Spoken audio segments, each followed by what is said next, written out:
limitadas, pero sí, efectivamente, el cómic, bueno, la historieta o los monitos, como más bien le llamamos aquí, han ayudado bastante a lo que es la lectura, ¿no? Eh, y sobre todo también tiene que ver mucho el cómic con la industria editorial, porque antes de eso, digamos, el ancestro más ilustre es la caricatura política, que al principio se hacía en litografías, en obras sueltas, pero con la entrada, digamos, fuerte de los periódicos, como los famosos hijos, el Lo aguizote, que el de hijo, el Aguizote, nieto, claro. este, se empieza a hacer mucho más interesante porque ya empiezan a narrar cosas. El cómic como tal, se podría decir que es de principios del siglo XX, por ahí de 1906 o 1907, con un dibujante extraordinario que se llama Rafael Hilo, bueno, se llamaba, que aparte era maestro de la ENA, bueno, de lo que entonces era la Escuela de Artes de San Carlos, ¿no? Rafael Hilo, Diego Rivera, Orozco, José Clemente Orozco también se dedicaron a echar el mono. Ellos fueron, digamos, de los primeros que empezaron a hacer cómic como tal, porque para hablar de cómic tendríamos que decir que son dibujos en secuencias separados por un elemento que es la viñeta, que es el cuadrito que la separa, que tiene funciones muy interesantes porque no solo te permite darle un orden a la historia, sino que además es un espacio, también se puede convertir en un espacio temporal, en un espacial, e inclusive te ayuda a manejar la velocidad con la que transcurre el tiempo, ¿no? La otro elemento para poder hablar de cómic es la onomatopeya, que básicamente son aquellos famosos sonidos bang, bo, Oh, oh, boom, pum, boom, ¿no? exacto. Que aplicaba mucho en los principios del cómic, ¿no? La Claro, historia del claro. cómic. Pero porque antes de eso ya se había hecho historieta, como, digamos, como historieta, protohistorieta en Europa.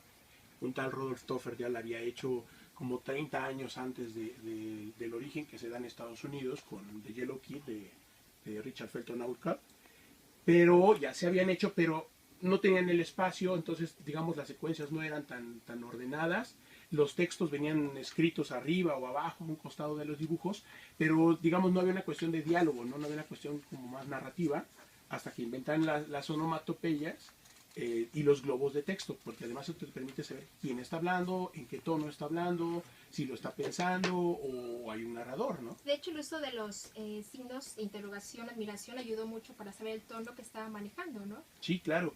Y además, cuando se crean los bocados que son los globitos y todo esto que te permite saber si hay un narrador, la forma del bocado, la forma del globo, te permite saber si grita, si sueña, si susurra, si por ejemplo hay un narrador o una voz en off, o la misma persona que está hablando tiene un pensamiento, digamos, simultáneo a lo que está diciendo, ¿no?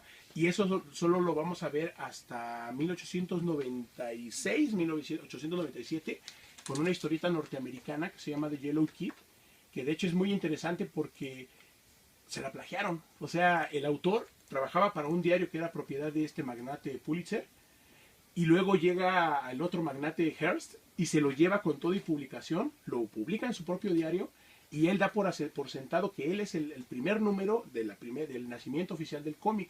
Con eso de que a nuestros vecinos norteamericanos les encanta hacerse Nova, los ajá. innovadores de todo, ellos dan como por sentado el origen del cómic moderno con The Yellow Kid, pero las fechas no coinciden porque ya había pasado por otro periódico, pero sí, digamos, para efectos, digamos, académicos o de estudio, sí se le da a Outcast el título del primer cómic, porque tiene los tres elementos, porque antes de él ya había otros que unos manejaban globos, unos manejaban onomatopeyas, otros manejaban viñetas, pero él maneja los tres. Entonces, de ahí, digamos, de él, empiezan a ver imitadores. Rafael Hilo, que es digo, como el gran precursor del cómic moderno en México, él empieza a hacer cosas tipo cómic, o sea, dibujitos de secuencias, diálogos, las famosas líneas de fuerza, que si ustedes se fijan luego en los cómics parece que alguien corre y le ponen unas rayitas, unas líneas para que parezca que lleva una velocidad o que se mueven los objetos. Eso no se hacía antes porque el cómic, pues, al ser un heredero de la pintura, pues las figuras estaban como estáticas, ¿no? Como en pose. En cambio acá en el cómic hay que hacer denotar que el personaje está en movimiento, o que salta, o que se ríe, o sea, hay que exagerar los gestos, pero aparte hay líneas que te ayudan a remarcarlo y eso se le llama líneas de fuerza. Pero, Felipe, como tal en México, ¿cuáles son las primeras historietas que tuvimos? Ah, bueno, mira, por ejemplo, Rafael Hilo tenía una que se llamaba Las aventuras o desventuras de Adonis, porque él, fan de este tipo, del primer comiquero de Outcast, hacía una historia de un perro y su amo que se pasaban peleando, así como Tom y Jerry, una onda así, que uno le hacía una maldad al otro, justo así, ¿no? Había una muy interesante que se llamaba Don Mamerto y sus conciencias. De las primeras. De las primeras, ¿no? Que Don Mamerto era de una historia de un señor así como pretendiendo ser gente de sociedad, un rollo medio Don Susanito Peñafiel y Somellera de Joaquín Bernabé, y que la familia siempre lo ponía en su lugar, ¿no? Que curiosamente también era al principio emulado en una historieta americana que se llamaba Bringing Up Father, algo así como Educando a Papá, pero tenía lo suyo, porque aparte, pues, obviamente, primero fue la tropicalización de las historietas americanas y luego ya propias, ¿no? Una también de las primeras se llama Don Catarino.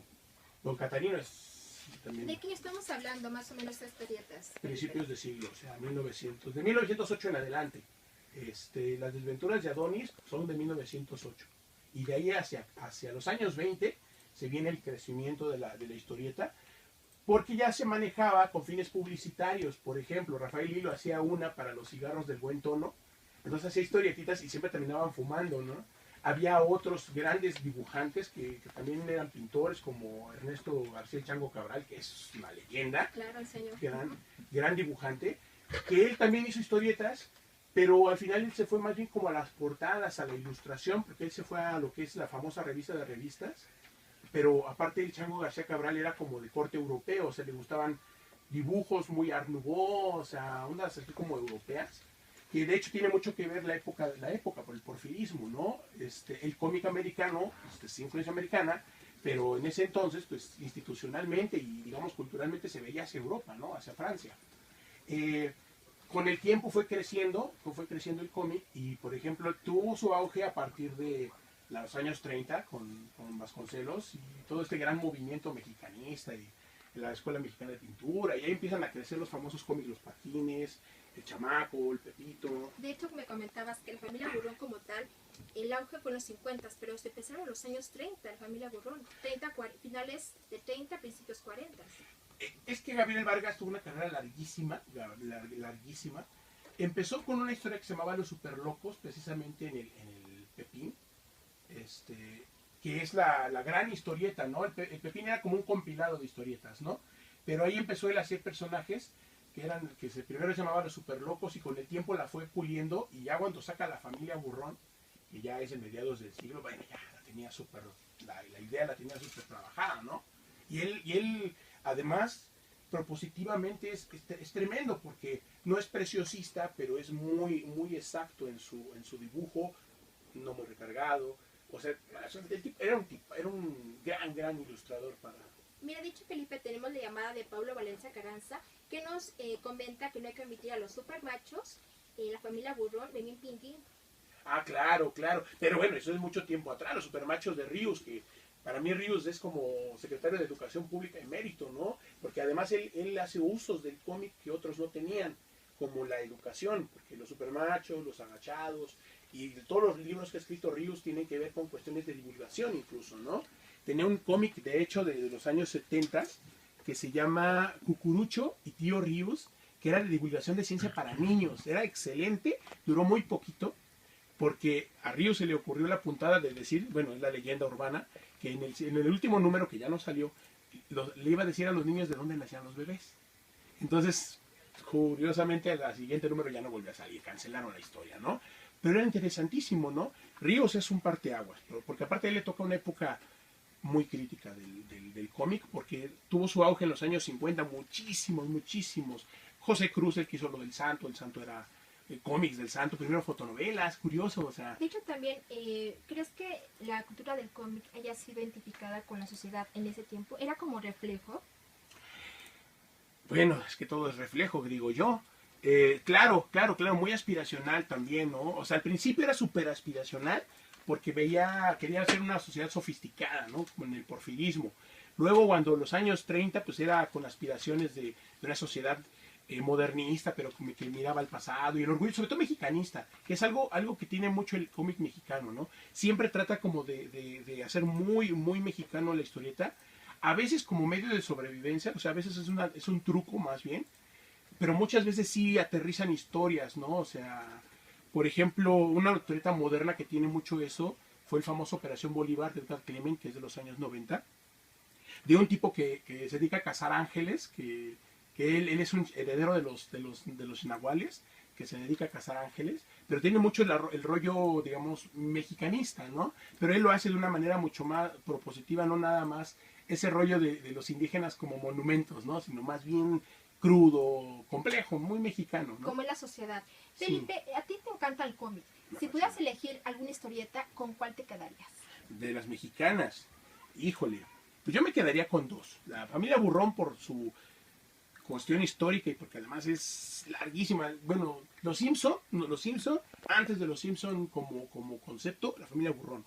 Pues es increíble lo que hacían, ¿no? Morían en episodios, alguna vez Borola se sacó el esqueleto y se convirtió en una especie de gelatina viviente. Porque, Bueno, Doña Borola era, pero clásica, ¿no? Sí, no, la familia Burrón, incluso el famoso Oscar Luis, aquel que escribió Los hijos de Sánchez, que es sociólogo, venía mucho a buscar a Gabriel Vargas porque él decía, es que tú retratas la sociedad mexicana, ¿no?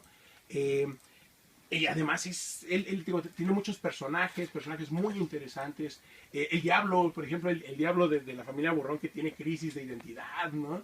Hace personajes súper interesantes, es un universo grandísimo.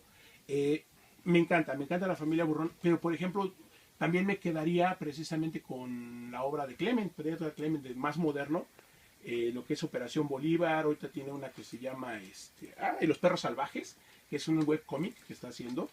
Él retoma las noticias y les da un sentido como místico, como sórdido. Interesante.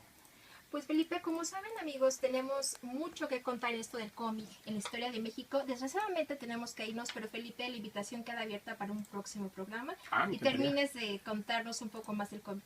Pues amigos, se despide, yo soy Diana Vázquez y recuerden que la cultura también se disfruta. Muchas gracias a Diana y a Felipe.